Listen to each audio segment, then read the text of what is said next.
My name is Prash K, and I'm the founder and host of the Urban Spirituality podcast. I'm also the founder of Stress to Success. And I want to give you a shout. I want to talk to you about this all-important subject around the area of mental health. So we all know that mental health is such an important topic. There's no denying it. It's such an important topic, mental health, right now for everyone. And mental and emotional health and well-being is something that we all have to deal with in some way or shape.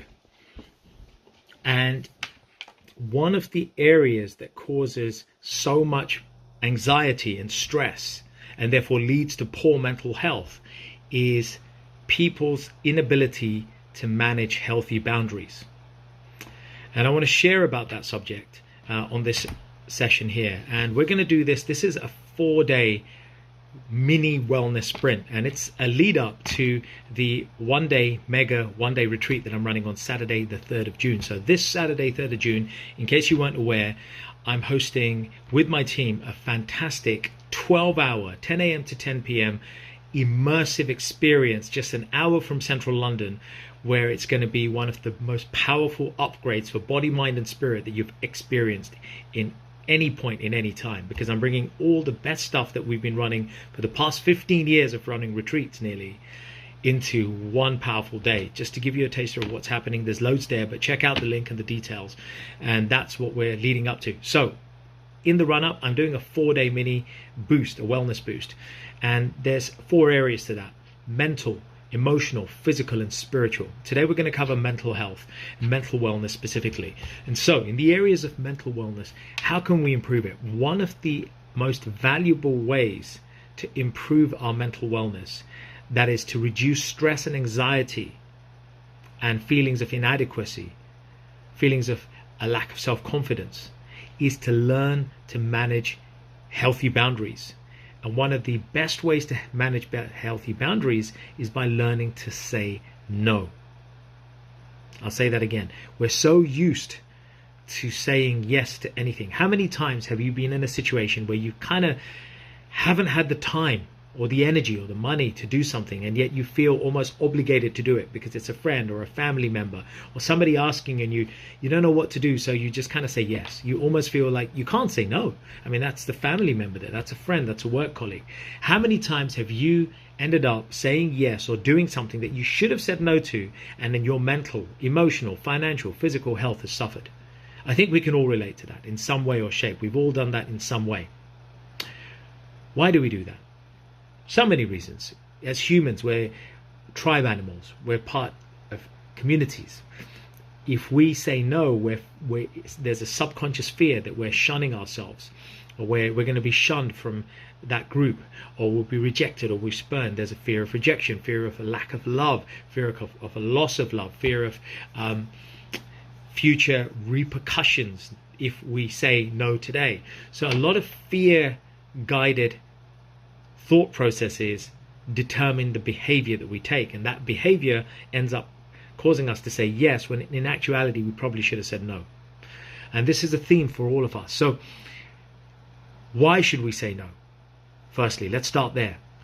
By saying no, we learn several things. One, we start to respect ourselves, our likes, our needs, our wants, our priorities. We start to reinforce those. Number 2, we start to send a message to the people around us, both the people that we care for and the random strangers that we meet, that we are our own sovereign being, that we have our own choices, we are confident and comfortable in our own skin, and we're okay to say no and be comfortable with that. So it starts to build our self-confidence, our self-fulfillment. Thirdly, it starts to reduce the amount of stress we get due to task fatigue, due to being oversaturated with workloads, with demands, with multiple conflicting priorities. A lot of these things start to come down when we learn to say no effectively and judiciously. That's not saying no all the time, but effectively and judiciously. Fourthly, ultimately our physical health improves as well, because certain physical markers, including blood pressure, heart rate, certain negative hormones, cortisol and so forth, they start to regulate themselves as we are less stressed. So there are many benefits on all these levels that we get. So How do we go about saying no? Well, look, we've all had that situation, right? Maybe at work, right, where our manager comes along and says, hey, can you go and do this, or can you do that? And you're like, no, I really don't want to do that, but it's your boss. You got to say yes, right? Or a colleague comes along and they need your help, and you just don't feel like saying no. You feel guilty or obliged, or you want to say, or you feel you have to, otherwise you'll get in trouble with somebody, right? Or you've had it on the personal front. How many of you ended up saying yes to some gig or something you didn't even want to attend because, in Gujarati they say saru lagarwa. In my language they say saru lagarwa. You do something just to look good, to please somebody else, people pleasing, right? And you end up saying yes, and you're like, why did I go to that thing? I missed out on X, Y, Z. I didn't get this, and this done because I said yes to this thing over here. So we've all had it in some way. So I want to share 3 ways that we can learn to say no more healthily and actually start to establish our boundaries. But all 3 ways rely on one important principle, and that is this. Life is not a popularity contest. We are not here to live our lives to be popular. We need to fundamentally understand that we're not going to always please people all the time. We're not going to please all the people all the time. We're rarely going to please some of the people all the time. When we understand that it's not a popularity contest, that some people will be disappointed with our response or our dealings with them, and if we can learn to be comfortable with that because we value our time, our resources, our mental, emotional, physical health more, when we start to let that sink in, and that's what I invite you to do. First, recognize that your mental health, physical, emotional, spiritual health is the most important thing. Because if you don't have that health dialed down, if you don't keep that at a certain level, then not only does your life suffer, but those around you, your dependents, your loved ones, they have an indirectly negative effect as a result of your poor mental, emotional, physical, spiritual health. You know this to be true in your heart. We all do. So understand this fundamentally first. Once we've got that, it's going to become easier to try out these 3 techniques. So let's try technique number 1. So tip number 1, this is great in the workplace. Somebody comes along, like your manager or your boss or your superior, and says, hey, can you add this to your stack? I need this done by so-and-so date. Now you've already got a bunch of stuff that's this big and this wide, and you're behind on X, Y, Z. You try the approach here of putting it back on them. If they're a manager, say, look, I could do this, but I've got these 3 things over here that you gave me to do. I've got these workloads already, so I appreciate that you've given me this. Put the ball back in their court and ask them, what priority do you want to put on these things? In other words, let them make the priority call. So if they come back and you got too much on your plate, instead of saying yes, just say, I'm going to struggle here because I've got these things over here. So tell me what your highest priority is, because I may have to drop something over here in order to do this. So you're putting it back on them to make them call out the priority. So they got to pick that they can't have you working on 5 things. They got to pick the 3 things that they deem as high priority for you to work on if they're your manager. So that tip is rediverting it to the other person. Put it in their court. You could do this at home. If you've got family or elderly parents or somebody like that, and they're asking too much of you. And I've been in this situation, by the way. Put it back on them, saying, look, okay, what would you have me do? Which are the key things that you want me to do? Let's focus on those. These other things can come later. That's tip number 1. Tip number 2 is learning to say no gracefully with a conditional. What do I mean by that? A conditional no.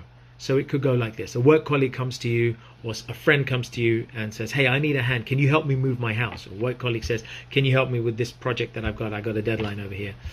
The answer could be, at the moment, I'm not in a position to do that, but I can connect you with so-and-so who could help you with that thing. It could be that somebody else at work could help with that thing. So what you're doing is you're saying no, but you're giving them something else, an alternative, a workaround, so that it gets what they want without you having to be the one who has to say yes. Does that make sense? So in work, it could be that. In your personal situation, it could be, hey, I can't help right now with this. I'm struggling, but I could recommend so-and-so. Or how about this? I can't, they're asking you to move house or join you here or do something here. Say, look, at the moment I can't help you with that task or that thing that you need. But you know what? Next week I can. Can we rearrange? So it's a no. It's not a permanent no. It's a no for now. Now that makes it easier on the other person. What you're doing is you're not cutting them. You're letting them down gently, but you're also giving them an alternative, either an alternative person, an alternative resource, or an alternative date. So try that as tip number 2. The third tip is just learning to say no and be okay with it, and saying it gracefully. Imagine you're in a situation, some of you have had it maybe, right? You're going out for drinks. I don't drink, for example. And I've been in plenty of situations, work parties, when I used to work in the corporate space, saying, hey, have a drink. And I would have to say, no, I don't drink. Because, oh, come on, man, come on, everybody's having a drink. Come on. I said, no, actually, I actually don't drink. And how I used to do it was quite hurtful to some people. I would say, I don't drink. I don't drink. That's not my thing. I don't want to get drunk. And just leave me alone. I was a little harsh, right? But over the years, I've learned to adapt and develop my own emotional intelligence, my EQ. I'm a lot more tactful. So if somebody says that, these days I'm like, thank you so much, but I don't drink. I love lots of drinks, but I just don't drink alcohol. And that's my personal commitment to myself, to steer clear of certain things. And one of them is alcohol. But I'd love to join you guys for this drink over here.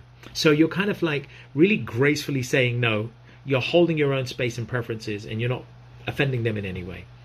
You could say the same thing with any sort of situation. Somebody says so-and-so here. Just learn to say no and be comfortable with it. One example you can use is to say no and say, that's because you can give them a reason. You can say no and give them a reason, offer them a reason, like I did. Oh, well, no, because I don't drink. Or somebody invites you to a concert saying, look, it sounds great, but it's not my cup of tea. That's not the kind of event or concert that I enjoy. It's not my genre, it's not my music, but I really hope you have an amazing time. Perfectly done. Or if you feel you don't want to give a reason, you don't have to. Just be as simple as this. If they say no, if they say why not, just say, I'm respecting me. I'm respecting my boundaries, my time, my resources, and it's nothing against you, but I'm saying no because that's what feels right for me right now. It feels aligned for me to say no.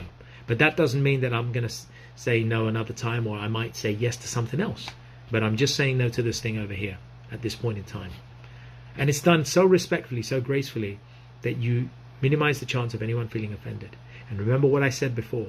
Even if they feel offended or hurt, that is not on you.